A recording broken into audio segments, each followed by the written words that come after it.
How do you use the pitch deck traction slide to demonstrate credibility and prove that you can get the job done? Let's find out.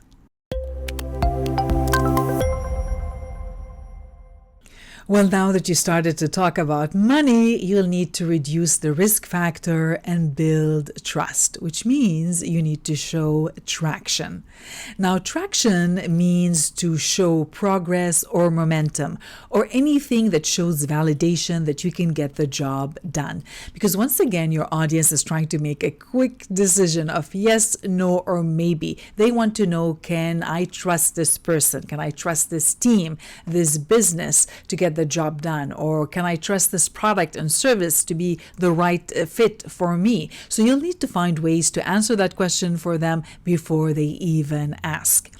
So in this particular section, you're going to learn more about traction, more specifically about how to select and share the best data that can validate your ideas and solutions, and how to prove that you can get the job done. So your target goal for this section really is to select the best data that can fit your particular story. What kind of data can you share to convince your audience that you can get the job done? And that story is going to vary. What you pick will vary if you're talking to investors, because investors are more interested in getting proof and something to demonstrate that you're going to be a good money, a business, project, or team manager. Your market is going to be looking more for proof that your solutions and services and ideas are effective and they work as advertised. And your team will, of course, want more details on what numbers, activities, and results you want them to track, and what it is that they can measure and share as well. And once again, you don't want to be dumping everything on your audience, so stagger that information based on how well they know you. A cold audience, you just give teasers, and as you build that relationship with your audience, you can start sharing more data. Now, another factor that will impact what you share on the traction slide is really your business journey, which could also apply to your project journey as well. Now, you might recall this slide from an earlier video, and it shows how during the idea phase of your business, it's hard to get people to give you money. That's because it's a very risky phase. People still don't know you, and they don't know if your ideas and solutions will work. That's why most new businesses are usually funded by the founders, people who came up with the ideas, and usually or their friends and family. So it's most likely people who already know you, and people are betting on you as a person, not specifically on your ideas and solutions yet, because you have not developed them. They are still in the idea phase. Now, in some cases, if your idea is logical and makes sense, you might get the support from some local government or nonprofit organizations. So really, the idea phase is going to be a little bit more challenging, and it's a bit more about you and not your solutions just yet. So when it comes to your traction slide, well, what can you share on your traction slide? If you don't have a working product or solution yet, you'll be sharing something about you and your team. So this would be more about personal competence. Do you have any information from the past that can show that you are a good manager, that you have a good technical or business skills? What have you done in the past to show that you can get this job done? It could be anything about team dynamics, who else is on your team, and what have they done in the past. So that's when the team slide could be important, especially if your team has accomplished something in the past. It could be market research. Have you done any research to validate that your ideas or solutions are needed? Do you have any data from focus groups? Have you done any surveys and brought some focus groups, showed them your ideas and have some feedback of what they think of it? Is it needed? Do you have feedback from advisors? Now, it could be people not necessarily in your business, but you might have connections with some industry advisors who have done something significant in their career, and they're reviewing your idea, and they think it's a good idea. You might share that as a traction during the idea phase. It could also be set up milestones. What have you done so far to show that you are getting this idea to phase? So you can probably show that you're doing research. It could be that you have data, you have a patent, you're doing some setup to get the foundation happening. Anything to show that you are on track to get this idea moving forward. Now, the next phase is the startup phase. And during the startup phase, you probably already have some kind of working product or a service. So in terms of a product, you might have something called an MVP, which is a minimal viable product. So you might want to share results about that minimal viable product. Now, a minimal viable product means it's like a prototype or a product that has the bare minimum. So you haven't developed the full product yet, but you're starting to get feedback on if this product or solution is going in the right direction. So in this phase, you might be sharing specifics about that MVP, the product, or how your service is developing. It could be something about intellectual property that you're setting up to get that project or startup going in the right direction. It could be any milestones regarding the product or service and how it's going so far as you're developing it. It could be data about beta testers and early adopters. Now, beta testers are people who are outside your organization who are using your product specifically as testers and to give you feedback. Alpha testers would be you and your team internally, so you might have done some testing initially, but beta testers would be outside independent people who have no vested interest. They're just giving you their unbiased opinion. So that's why beta testers' results would be important to share. It could also be early adopters, which are really people who are the first buyers. So they're not testers, they are your first customers. They took a bet on you and your solutions and they bought even though there are no previous results. So that's where sharing market feedback and validation could come in handy. What have people said about your services and products so far? It could also be data about customer retention. So for example, if you have beta and early testers and early adopters, did they stick around after they used your products and services? If not, why not? Because maybe sometimes people might be polite and tell you something into your face, but when you're not around, they might just go around and use somebody else's solutions. So if they stick around, it means that you're doing something right and they see something valuable. If they don't stick around, then it means there's something wrong here. So try to find out what is going on, and if they stick around, that would be good data to share. Now, something else during that phase would be also something related to funding and financing. So by now, you might have proof to show how you're managing your money so far. How did you bring your idea into the startup phase? Have you managed your money well? These would be numbers that you can share to show that you are a good manager, you're optimizing, and you're using your money wisely.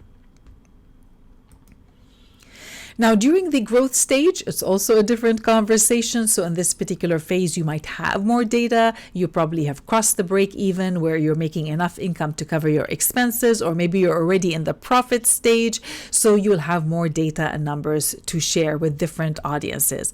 So if you're talking to buyers or even investors, you could show store ranking, product and service ranking, and reviews. What have been the reviews from the market?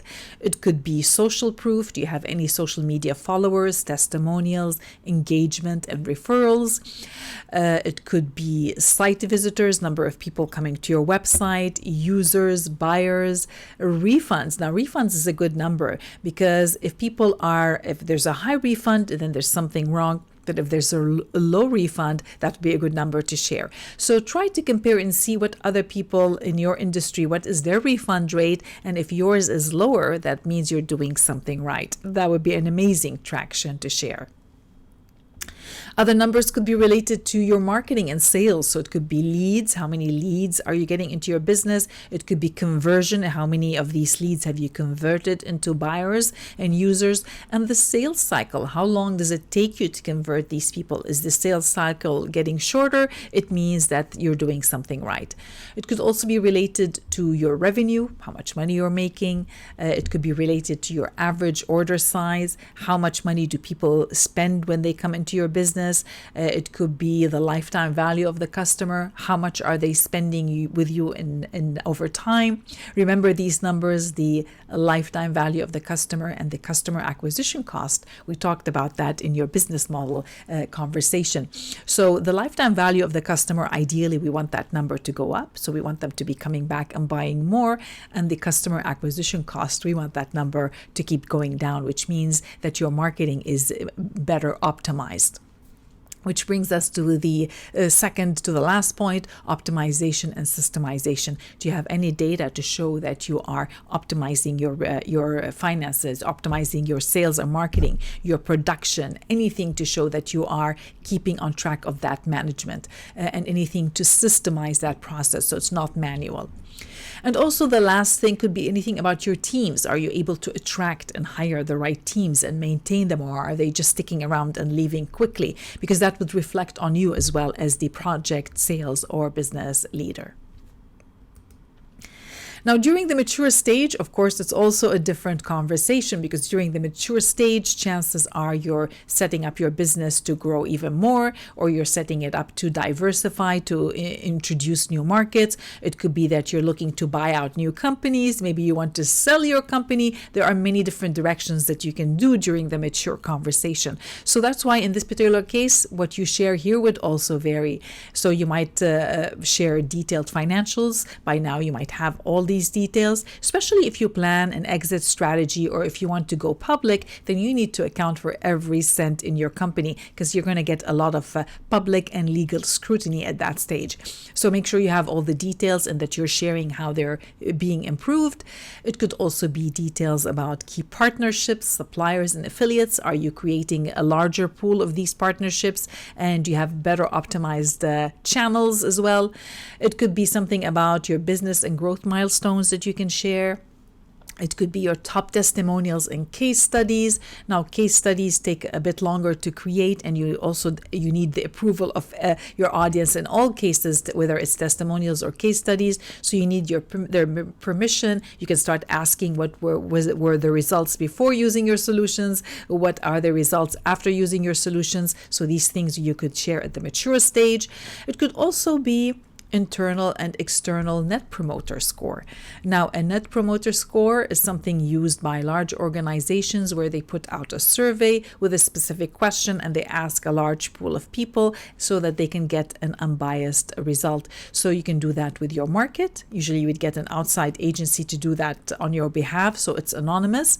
And you might also do that internally with your teams so that you can get a better idea of how your top management team is doing. So if you have a big organization, the people at the lower levels can give you as a feedback would also impact. Are you doing a good job as a leader, and have you picked the right leadership team? That would be a good traction for the mature stage of your company.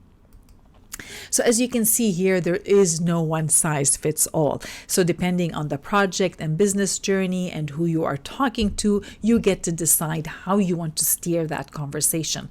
So whether if you're in the early stages of conversation, you might want to steer it towards your personal and team results. What have you done in the past? And to show that if you take on a new project, you can deliver good results. If you're talking to the buyers and the market and affiliates and the manufacturers and partnerships, you want to show competence in your products and services. So you might steer the traction towards a product and service conversation where you're sharing testimonials and case studies or anything about the product itself and service. And if you are talking to investors or your teams, you might to steer that conversation by showing traction about your project and business results. So the good news is you're going to find there are many templates that you can model on the market. So I'm going to be showing you once again commercial templates here so that when you see them, you'll know how to use them. And as well, because I cannot be sharing my client files with you without their permission. So look for slides like this one where you can just plug in some of the testimonials if you already have them. It doesn't have to be 3. So look for slides that have 3 if you have short testimonials, or you can show star rating if you have 5 stars, 4 star. Look for ways to show that star rating system. It could be 2 testimonials on a slide. It could be 1 testimonial on a slide. So really there's no wrong or right way. Just make it easy for people to scan. You don't want to be cluttering the slide too much. Really, you want to be guiding them to scan it and get that answer quickly. Yes, no, or maybe in a few seconds. So design your slide with that in mind. Now, another way to talk about traction is about your achievements. So if you're in the early stages and you want to talk about yourself, you can use My Notable Achievements. Now, of course, I wouldn't call it that title. I'm just showing you commercial templates. Usually you would be changing that title to something a bit more meaningful. So you could show your personal achievements if it's just early stages. In the more startup and mature and growth stages, you might have a bit more achievements you can share. Have you won any awards? Have you have any recognitions? Do you have something you can create a slide to keep track to show that you are getting momentum in the market? It could also be media coverage. Have you had any of the media outlets reach out to cover your product, or were you featured in any of the services in your industry as well on their media channels? Now, if you haven't, you can be a bit more proactive and make yourself more discoverable. So you can put out something called a press release. Now, a press release is when you personally write an article and you send it out to the media outlets. And the way to know if your press release is meaningful is if some of the media outlets pick up on it. So if it's an interesting story, usually you'll find that the big channels will feature it. And if it's not really meaningful, it's just a blah story, then it might get buried with some of the smaller media outlets. So that's why when you sometimes go to websites and they say we were featured on Fox, we're featured on CNN, or we're featured on some of the other big media outlets, they're showing, look, we put out a press release and it was worthy that these channels picked up on it. Even though it wasn't on a TV, they used it as part of their news feed as well. So sometimes people use that to show traction. Now, another way is if you have the early adopters. We use this format for PhilConnect, the company where we got the logos of the companies that signed up and we showed them. So we wanted to show, like, look, some of the big players in the industry are signing up and using this service. Now, because it was during the early stage, we still did not have testimonials, but by showing that these companies are signing up for their service, we're showing proof that there is a need for this solution in the market. So if you have some logos of people you've done business with or who have signed up to your services, you could use that to show traction. Another simple ways really is to just pick any two numbers, whatever numbers are relevant to your conversation, and show a before and after. So in this simulated example, you can see we've got just a random number, active users 150,000, paying users 110,000. But what's really important is the number below. So you can see the number below on the left, it says 15% from last month. So it's showing it's going up. Remember, traction is showing that momentum. And on the right, we have 20% from last month. Now, of course, this is simulated, but I just wanted to show you that when you are sharing numbers, you need to share two different numbers to show that it's actually improving. Because if you just give one number, then people don't know what to make up of it, what to make of that number. So they need to know, is it improving? So that's why sometimes using a chart could work out well, especially if you have data over time. So in this simulated example, you can see data over a year. You've got Q1, which is quarter one, Q2, quarter two. So many businesses divide their numbers by months. The first 3 months is the first quarter, second 3 months is the second quarter. So some businesses like to refer to it monthly, weekly, annually, quarterly. You get to decide, as long as you're picking numbers to show that the numbers are improving. So you can use charts, you can pick other numbers. And this simulated example, you can see here, we've chosen numbers related to sales and marketing. So there's the conversion rate. So it's showing how the conversion is going up from the previous month. The lifetime value of the customer is also going up, which is a good news. It means the customers are coming and buying more again. And the customer acquisition cost is going down. So if the customer acquisition cost is going up, then you definitely don't want to be sharing that number. So pick the numbers that are meaningful to your conversation and will mean something to your audience. And once again, you can pick them as showing month over month, or you can create charts to show annually what your results are. And try whenever possible to select a title to give meaning to the slide, because you want to guide your audience. What am I looking at on this slide? So guide them. So rather than just saying traction for the title, you can just put a more meaningful summary. So in this simulated example, I just put achieving higher conversion and retention with reduced costs. So people know what exactly they're looking at. In a few seconds, you're able to show that traction. Now, in terms of numbers, there's really no wrong or right way. You can pick percentages, you can pick a ratio, you can pick a dollar amount. So you get to pick. As long as you're consistent with how you're reporting these numbers, then there is no wrong way. And in this simulated example, based on a commercial template, you can see here they've mixed different numbers to give a story. This would be more of an investor conversation, not a sales conversation, but I wanted to show you how you can mix and match numbers on the same slide. Now, here's another example called achievements, and you can see there's numbers. This is based also on a commercial template. We just picked the revenue amount, certification. So if you're dealing with anything about how many students have come through your business, how many certifications have you issued. It could be a number regarding downloads, how many people have downloaded your product or your app. It could be about number of projects. If you're a service provider, how many projects have you delivered to date? Now, on my particular website, I usually put the number of slides we have created. Sometimes I keep this number to show how over the years this number is going up and up, and this can also show traction. Now, getting to one of my favorite ways to show traction is the timeline. Now, I really use this slide in many cases for two different reasons. First of all, to show what we have done in the past, and also to show what we plan to do in the future.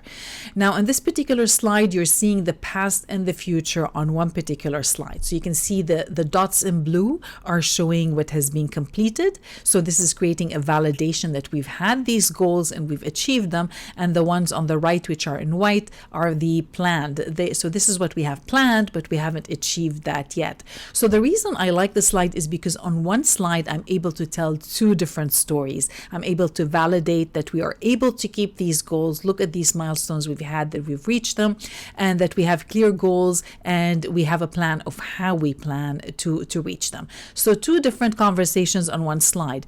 And here's why this is important, because when we go to the timeline, so you can see traction, I have that as number 5 and goals as number 9. And I wanted to show you that there is no wrong or right way. So you don't specifically have to follow this order. You can mix and match things and move them around to fit your conversation. And in the previous slide, I showed you how traction and goals can sometimes be combined on one slide. And why not? You're able to tell that story, especially during an early phase, when you're during the idea phase or the development phase, where you don't have testimonials. You just want to show from a project and business management perspective, what have you done and what do you have planned? So in this particular case, you can combine them. Otherwise, now you know what traction means and how you can share it on your presentation. Now, in terms of tips, I would say keep a list of all your achievements, numbers, and testimonials, because you never know what kind of conversation it might come up and when you might need them. Focus on results over time. People want to see improvement, not just one number and one snapshot. And also measure and fine-tune based on feedback, because in many cases, the traction is really for you as the project business and the sales leader. You need to know if your project is going in the right direction. So these numbers are more meaningful to you, and then you get to decide what you can share. And if you feel that there are areas that need improvement, then you might need to make some adjustments. And in terms of testimonials, I'd say ask for testimonials, because people are more likely to complain than actually say when you've done a good job. So anytime you have a successful project, ask right away while people still remember your service. If you wait too long, then they might forget what you have done for them. And also, if you can, create before and after case studies. See what were people's life before, what was their previous or current state, and what happened. Remember that when we said that your job is to help them go from a previous to a future state. So can you have any case studies to show how you created these transformations? Start building all of these case studies. You never know when they'll come in handy. And then you get to decide how you share that conversation to fit your audience. Investors are more interested in your management, specifically money, project, business, and people management skills. That's what they want to know.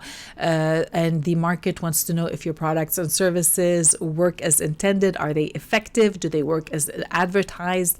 And your teams are looking for what numbers and activities and results should they be tracking, and what do they have permission to share with the market. So you'll need to be specific on how you guide them.